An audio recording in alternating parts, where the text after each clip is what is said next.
Hi hello నమస్తే welcome back to our channel. శరీరానికి proteins vitamins మాదిరిగానే ఖనిజాలు కూడా అవసరమవుతాయి. శరీరానికి చాలా అవసరమైన ఖనిజాలలో మెగ్నీషియం ముఖ్యమైనది. మెగ్నీషియం లోపించడం వల్ల శరీరంలో కొన్ని లక్షణాలు స్పష్టంగా కనిపిస్తాయి. శరీరంలో మెగ్నీషియం లోపిస్తే దాన్ని హైపోమెగ్నీషియా అని పిలుస్తారు. ఇది చాలా రకాల ఆరోగ్య సమస్యలను కలిగిస్తుంది. అలానే శరీరంలో మెగ్నీషియం లోపిస్తే ఏం జరుగుతుందంటే మెగ్నీషియం శరీరం శక్తివంతంగా ఉండడంలో సహాయపడుతుంది. కానీ మెగ్నీషియం లోపిస్తే తీవ్రమైన అలసట, నీరసం ఏర్పడతాయి. చాలా బలహీనంగా అనిపిస్తుంది.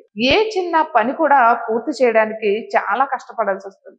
అలానే గుండె ఆరోగ్యంగా ఉండాలన్నా మెగ్నీషియం తప్పనిసరిగా అవసరం. ఇది గుండె స్పందనను, రక్తపోటును సక్రమంగా ఉండేలా చేస్తుంది. ఇక అదే మెగ్నీషియం లోపిస్తే హృదయ స్పందన రేటు తారుమారవుతుంది. రక్తపోటు కూడా అస్తవ్యస్తంగా మారుతుంది. ఒత్తిడి, మానసిక ఆరోగ్యం మెరుగ్గా ఉండాలంటే మెగ్నీషియం తప్పనిసరిగా అవసరం. ఇక అదే మెగ్నీషియం లోపిస్తే మానసిక ఆరోగ్యం దెబ్బతింటుంది. అసహనం, కోపం, చిరాకు, ఒత్తిడి మొదలైన సమస్యలు కూడా పెరుగుతాయి. అంతేకాదు మెగ్నీషియం లోపం ఉన్న వారికి ఎముకలు చాలా బలహీనంగా ఉంటాయి.